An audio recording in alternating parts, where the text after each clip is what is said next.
वाली घटना, क्या घटना थी मैं अभी बताता हूं, देखो आप सुनना।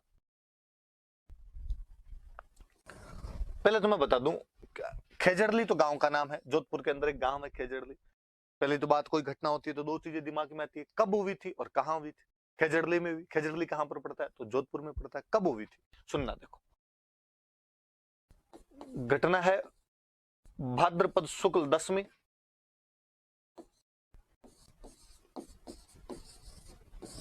विक्रमी संवत 1787। और वैसे पूछो तो 12 सितंबर 1730 ईस्वी की घटना है। सो देखना, वापस देखना आप कि खेजड़ली घटना कब की है, तो भाद्रपद शुक्ल दशमी, विक्रमी संवत 1787। ज्यादातर में से समझ में नहीं आएगा आपको, ज्यादातर जो इंग्लिश मीडियम वाले टाबर है उनको तो मरे नहीं समझ के अंदर आता कि लिख क्या दिया गया है यहाँ पे, तो शहर वाले टाबर है उनको नहीं समझ के अंदर आता कि ये क्या लिखा हुआ है। आप अपने एक बार नीचे वाला देखो, ये घटना है 12 सितंबर 1730, 12 सितंबर 1730 की घटना है, 12 सितंबर 1730 की। मैं अब ऊपर वाला थोड़ा सा एक्सप्लेन करता हूँ और सुनना देखो आप। ये जो कैलेंडर है अपना, जुलाई अगस्त सितंबर अक्टूबर जनवरी फरवरी का जो भी कैलेंडर है, ये ईसाइयों का कैलेंडर है, इसलिए बाकायदा ईस्वी लगते ही रहते हैं इसके पीछे, ईस्वी लगता है, ईसाइयों का कैलेंडर वहां से पता चलता है। या इसको कहते हैं ग्रिगोरियन कैलेंडर। आगे जब मैं कैलेंडर पढ़ाऊंगा तो और बताऊंगा इसके बारे में। एक पोप हुआ करते थे ग्रेगरी 13, और पोप ग्रेगरी 13 ने ये कैलेंडर शुरू किया था, इसलिए इसका नाम ही ग्रिगोरियन कैलेंडर पड़ गया था। अपना कैलेंडर ये नहीं था। अपने यहाँ पे कहते हैं कि कोई विक्रमादित्य नाम के राजा हुए थे, उन्होंने अपना कैलेंडर शुरू किया था, इसको हम विक्रमी कैलेंडर कहते हैं। आप और मैं शायद उस कैलेंडर को भूल गए, पर अपनी मम्मियां उसको याद रखती है। आज भी चैत बैसाख जेठ साठ के नाम से ही गांव में महीने गिने जाते हैं, आज भी उसके हिसाब से हम सारे त्योहार मनाते हैं। वो जो अपना गांव में कैलेंडर चलता है, अपने यहाँ पे याद रखने वाली बात यह है कि अपना वो जो मम्मी वाला कैलेंडर है और जो अपने जिस जनवरी फरवरी वाले कैलेंडर को फॉलो करते हैं, इन दोनों में 57 ईयर का डिफरेंस है। कि मम्मी वाला जो कैलेंडर है वो 57 साल पहले शुरू हो गया था, 57 ईयर्स पहले शुरू हो गया था, और जब वो 57 साल का हो गया था तब ईसाइयों ने अपना कैलेंडर शुरू किया। इसलिए जब भी कोई पूछे कि ये ईस्वी सन चल रहा है, इसका विक्रमी संवत क्या होगा, क्योंकि वो विक्रमादित्य द्वारा शुरू किया गया इसलिए उसको विक्रमी कैलेंडर बोल देते हैं। तो वो विक्रमी कैलेंडर के अंदर कौन सा साल होगा, तो आप बिना सोचे समझे उसमें 57 ईयर्स जोड़ लिया करो, जैसे 57 ईयर्स से आएगा वो अपने आप चीज आ जाएगी। जैसे मैं अब का बताऊं कि अब मैं कह रहा हूं कि 2020 चल रहा है, और अब आप पूछे मम्मी वाले कैलेंडर में कौन सा साल चल रहा होगा, 57 जोड़िए तो क्या आ जाएगा 77, तो 77 चल रहा है एग्जैक्टली। आप यहां देखिए ये 1730 है, 1730 चल रहा है, जोड़िए आप 57 जोड़िए, इसके अंदर क्या आएगा 1787 आ जाएगा। कोई कोई सन ऐसा है, मुझे बहुत अच्छा सा याद आता है हमेशा कि यार ये बताई जानी चाहिए बात, कि घर पे यदि कभी आप दादाजी के पास बैठो, पुराने लोगों के पास बैठो, तो अक्सर वो एक बात करते हैं, अरे हमारे टाइम में एक अकाल पड़ा था, छप्पनिया अकाल, कि हमारे टाइम में एक छप्पनिया अकाल पड़ा था। अपने लगता है यार छप्पनिया अकाल क्या था, क्या क्या हुआ होगा छप्पनिया अकाल के अंदर, इतना मतलब छप्पनिया अकाल का खौफ इतना ज्यादा कि 56 के अंक को अशुभ मानने लग गए। मैंने खूब सारे ऐसे होटल देखे हैं जिनमें 56 नंबर का रूम नहीं होता, तो मतलब छप्पनिया अकाल ही अपने अशुभ अशुभ का सूचक माना जाने लगा, गलत चीजों का सूचक माना जाने लगा। 56 तो अब वो छप्पनिया अकाल क्यों कहते हैं उसको, अकाल तो समझ गए, उसका नाम छप्पनिया क्यों है। तो उन वाले कैलेंडर में, दादाजी वाले कैलेंडर में, मम्मी वाले कैलेंडर में उस साल 56 का साल था। कौन सा 56, तो 1956 चल रहा था, 1956 चल रहा था विक्रमी कैलेंडर का। 56 वाले साल में अकाल पड़ा, इसलिए उन्होंने नाम दे दिया छप्पनियों काल है, छप्पनियों काल है। अब मुझे याद आता है कि 2010 का आरएस का प्रीलिम्स था, और आरएस वालों ने क्वेश्चन पूछ लिया कि राजस्थान का प्रसिद्ध छप्पनिया अकाल ईस्वी सन के अनुसार कौन से वर्ष में पड़ा था। शहर वाले टाबरों के फिर दुख। पहली बात तो उनका छप्पनिया अकाल नहीं सुना हुआ, यदि उन्होंने छप्पनिया अकाल सुन लिया तो उनको यह नहीं पता ये विक्रमी संवत का कौन सा कैलेंडर चल रहा था। विक्रमी संवत का पता चले तो यह नहीं पता चल रहा कि अब ईस्वी सन को कैसे निकाले। अपने तीनों याद रखने, वो बात तो मैंने बता दी कि 57 ईयर्स का डिफरेंस है। गांव वाले दादाजी ने अपने से एडवांस है, उनका 57 आगे चल रहा है, उन वाले में 1956 है, तो अपने उससे पीछे रहेंगे ईस्वी वाले में। अब उन्होंने ईस्वी पूछा तो इससे 57 कम कर लो, तो 56 तो सीधे ही चले गए, ऊपर वाले सीधे ही उठ गए आपके 56, तो 57 करने हैं, पीछे जब 1900 बचे एक और कम कर दो।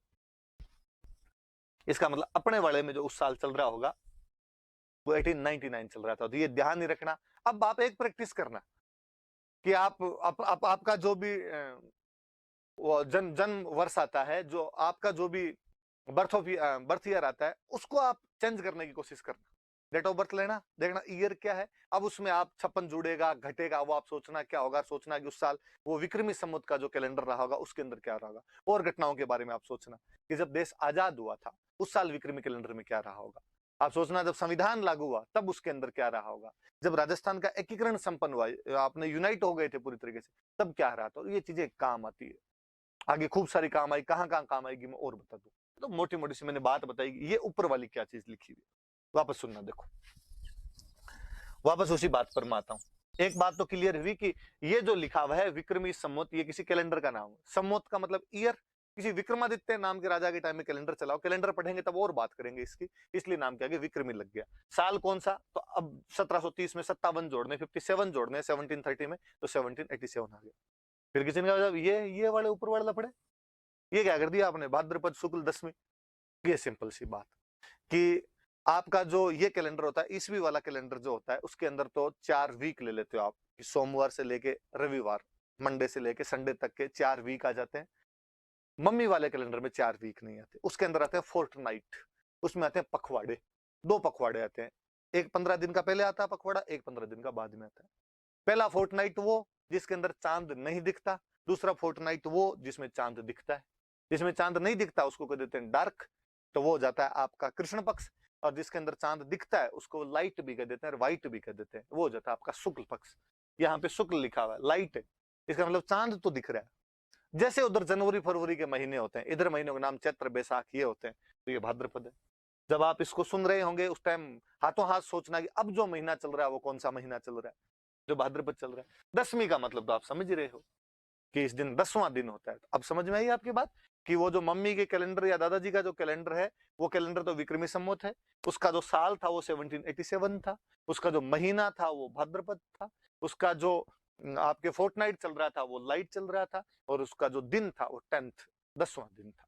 इस दिन की घटना है। तो ये तो थोड़ी सी इधर वाली बात बताई, अब घटना पर आ जाते हैं अपने। ये तो भूलो, फिर ये इधर वाली याद रख, दोनों बातें याद रखना। अब कभी एग्जाम के अंदर आ जाए कि खजरली घटना कब हुई थी, अगला लिखे भाद्रपद शुक्ल दशमी, तो भली बात, अगला लिखे 12 सितंबर, तो भली बात। आप ये दोनों अपने हिसाब से याद रख लेना, दोनों चीजें याद रखना। अब आगे बढ़ते हैं, घटना क्या थी। घटना क्या अभी, राजा अभय सिंह है। मैंने पहले दिन ही आपको बताई थी, एक बात बताई थी कि जोधपुर का जो किला है उसका नाम है मेहरानगढ़। जोधपुर में मेहरानगढ़ नाम करके किला है, और किले के अंदर कोई निर्माण कार्य करवाया जा रहा था, कंस्ट्रक्शन करवाया जा रहा था किले। एक मंत्री हुआ करते थे आगे गिरधर दास जी, और गिरधर दास जी ने सैनिकों को ऑर्डर दिया कि सैनिकों जाओ और जाके आसपास के किसी गांव से लकड़ियां लेके आओ। क्या करोगे भाई लकड़ियों का, अब तो सीमेंट आ गई, पहले सीमेंट होती नहीं थी, पहले ये काम चूने से किया जाता था, लाइम, लाइम जिसको बोलते हैं, और लाइम के लिए लकड़ियों को जलाना पड़ेगा, लकड़ियों को जला के आप उसका लाइम बना सकते हो, चूना बना सकते हो। तो आसपास से कहीं से लकड़ियां लेके आओ ताकि उसका अपने लाइम बना सके, चूना बना सके, ताकि वो कंस्ट्रक्शन के अंदर यूज लिया जा सके। राजा के सैनिक थे वो, घमंड उनका वैसे ही कम कहाँ रहा होगा। मैंने एक दिन पहले ही आपको बताया था कि भारत में यदि अपने आसपास का छोटा मोटा रिश्तेदार ही कुछ छोटा मोटा कुछ अधिकारी बन जाए, अधिकारी छोड़िए कांस्टेबल बन जाए ना, तो लोग जीने नहीं देते। इवन आज भी यदि आपने हेलमेट नहीं लगा रखा होता है और आपको यदि कांस्टेबल पकड़ लेता है, तो सबसे पहले आदमी धमकी देता है कि तू जानता नहीं मैं किसका आदमी हूं। ये पुरानी परंपरागत विशेषता रही होगी, मुझे लगता है ट्रेडिशनली अपने ऐसे रहे होंगे। वो राजा के आदमी थे तो उनके अंदर ये भावनाएं और छोड़ ही नहीं रहा होगा। गए पास का एक गांव खेजड़ली नाम का गांव, खेजड़ी के पेड़ ज्यादा इसलिए गांव का नाम खेजड़ली। वहां गए और उन्होंने जाकर कहा क्या, राजा के आदमी थे, कहने की आवश्यकता है क्या, उन्होंने वहां पे खेजड़ी के पेड़ खड़े थे और उनको काटने शुरू कर दिए। जब वो खेजड़ी के पेड़ काटने शुरू किए तब वहां पर एक महिला थी जिनका नाम था अमृता देवी बिश्नोई।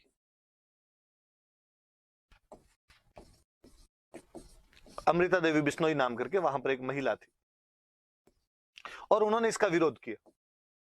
उनका दिमाग खराब हो गया आपका, मारवाड़ में वैसे ही पेड़ पौधे कम है, और सूखी लकड़ियां तो कोई लेके जाए समझ में आता है, तुम तो गिल्ली लकड़ियां लेके जाओगे और हरी लकड़ियां काट रहे हो। नहीं भाई ये नहीं करना, कहीं से आपको चाहिए तो सूखी लकड़ियां लेके चल जाओ, गिल्ली लकड़ियां तो नहीं काटनी, आप खेजड़ी का पेड़ नहीं काटना, क्यों काट रहे हो। हाँ, उन्होंने कहा तुम कौन आई बीच में, काम पंचायती करने की आवश्यकता है, हम हमारा काम कर रहे हैं, तुम जाओ। उसने कहा नहीं नहीं, मैं मेरी आंखों के आगे ऐसे पेड़ कटते हुए नहीं देखना चाहती। वैसे रूखड़े कम है, तुम काट के ले जाओगे, बरसात कहां से होगी? उनका यदि हम काटे तो तू क्या कर ले? अब कर तो क्या सकती हूँ, तुम्हारे हाथों में हथियार है, पर मेरे आंखों के आगे तो पेड़ नहीं कटने दूंगी। और वो किसी पेड़ को हक कर लेती है, पेड़ के चिपक जाती है। अरे भाई रे, मेरी आंखों के आगे तो नहीं कटे, लो मुझे मार दो और ये काट लो। सैनिक और गर्वोन्मत्त हो रखे पूरी तरीके से, और उस महिला को मार दिया। उस महिला को ही नहीं, उस महिला की 3 बेटियां और उसके पति रामोजी भी उन पेड़ों से चिपक कर मर गए। धीरे धीरे पूरा गांव इकट्ठा हो गया, उन सैनिकों ने उन सब गांव वालों को मार दिया। 363 लोग, 363 पीपल पेड़ों को बचाने के लिए शहीद हो गए थे।